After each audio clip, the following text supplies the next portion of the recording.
Hello everyone and welcome back for another Brutus Monroe video. I'm Cassie. Today we're going to be making a fall slimline card, so let's talk about the products we're using. Our stamp set today is called Special Delivery, one of my absolute faves from Brutus Monroe. I fell in love with this stamp set the moment I saw it. We're also going to be using the Falling Leaves stencil. This is a 6x9, so it'll fit perfectly on your slim lines, and that's what we're going to be using it for today. And then I have a whole array of cardstocks in the colors Poison Apple, Macchiato, Marsala, and Mustard Seed, and there's new ones in the store and I just need to get my hands on them. Lots of beautiful colors. We're also going to be doing some embossing, so we need our embossing ink by Brutus Monroe along with this gorgeous golden gourd embossing powder, and it is a warm, beautiful embossing powder. I went ahead and cut out everything that I used. I used these embossed leaves. These came from a previous inspiration box, so if you have those, pull those babies out. Let's use them. And then I have this piece of mustard seed cardstock cut down to 4 inches by 8.5 inches. I don't need that big of one, but that's what I cut off when I cut down my slimline. So I'm going to tape down my Falling Leaves stencil right over the top of this.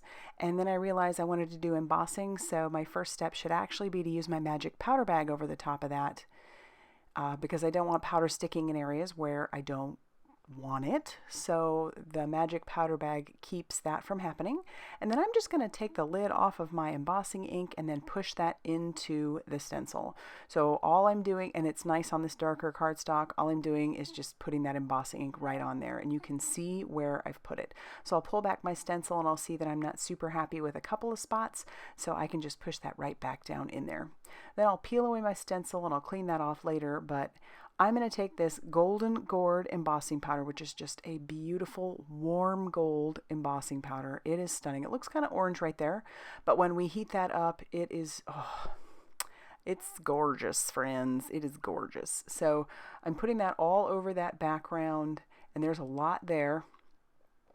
And then we'll get started with our heating.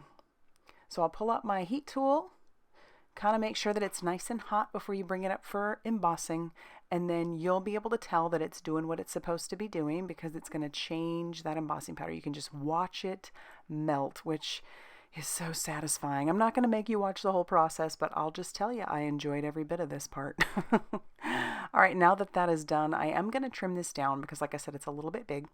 All I need is 3.5 inches, so I'm going to cut off a 1/2 inch here. And if I want to use that on the inside, I can, but I'm not going to. It's just not really big enough to use on the inside of my card. I have this piece of white cardstock, and this is cut down perfectly. I think it's like 2.5 inches by 3.5 inches, and it's going to fit my mailbox perfectly on there. As I've told you before, I love this stamp set. It is my I think it's the very first stamp set I ever bought from Brutus Monroe, and I have never stopped using it, and I just love it. So I've got both pieces on there. I can't find my magnet, so we're going to be really careful. We're using our MISTI, and each time I make sure and push that piece of paper really tightly up into the corner, and then I'm going to re-ink it again with my Raven Detail ink, and we'll stamp it down one more time, and we have a beautiful impression. And then we're going to get ready to start doing our easy Copic coloring. So I'll put the colors up on the screen for you. I'm going to make a red mailbox. I don't know if you can do that in mailbox land, but in my little world you can, because I would love to have a red mailbox. So we're going to have it be a nice dark R59. And I really don't have any darker reds. I think I do, but not for the look I was going for. So this is where I'm going to bring in my E29. That is going to be my deeper, darker color. So if you don't have all the colors, which I still don't, even after all these years, you can make do by using some of your neutrals. Those can make some really great undertones for your cards or your darker tones. Then I'm going to grab a golden brown for my post, and then we'll come in with some E99 for the flag and some shadowing, and then we'll put a little E53 on our mail. I want to bring in some more of that gold, so what I'm going to do is just take my ink pad right to the edge of my piece, dump some of that golden gourd embossing powder over the top, and then take my dry paintbrush and push away any embossing powder where I don't want it. So if you want a little bit more jagged edge, you can just absolutely do that by brushing away some of that embossing powder, and then I'll heat set that till that's smooth and melted. And then we'll do the exact same thing to the top. And like I said, if you don't like where the embossing powder goes, you just wipe it away. And so I'll just you know, wipe away what I don't want, and then I'll heat set that. And then our piece, our main panel, will be all ready to go. I have taken some of those leaves and just kind of positioned them behind there to see how those are going to look.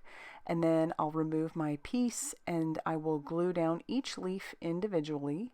This leaf die is no longer available in the store. I do apologize for that. At least I didn't seem to find it. But like I said, it was a part of a previous inspiration box. So pull that out if you want. If you do have something like this or a die that you plan to use and you want to add a little bit more depth to your leaves, I suggest doing some little ink blending on the edges. You can do that with like a brush, or another option would just be to take the ink pad directly to your leaf. I've done that before. I mean, basically like I did for the embossing ink. You could do that with the colored ink, and that would give you a really cool kind of distressed effect on your leaves. Just gluing down all of those leaves, and yes, I have some of those hanging off the edge, but that's okay. We're going to cut those off later. So now that I'm happy with that, we'll go ahead and glue our panel right down. You could add some foam tape, but I don't want this to be too crazy bulky, so I'm just going to glue it down, and then I'll flip this panel over and I will cut off all of the excess using one of my Brutus Monroe scissors, which is easy to do. And then it's nice because it also gives the impression that there's more going on outside of the card. So there we go. And then I'm going to get my base ready. So my base is some more of that mustard seed cardstock that was cut down to 7 inches by 8.5 inches, scored at 3.5 inches. And then we have our beautiful base for our slimline, and it fits perfectly. So now I'll just take that same liquid glue and put that all over the back of our panel, and then we can adhere this right down to the card base. I do have some leftover leaves, and y'all know I like to decorate the inside, so I'm going to take those extra leaves and we're going to glue those right to the inside in the lower right-hand corner and the upper left-hand corner. And again, we'll have some hanging off the edge, but I'll cut all of those off as well. And then we'll just have this really fun little card that has, you know, leaves on the inside. So I would love to know what you think of this card. Go ahead and leave that down in the comment section down below. If you liked it, hit that like button and subscribe if you haven't already done so.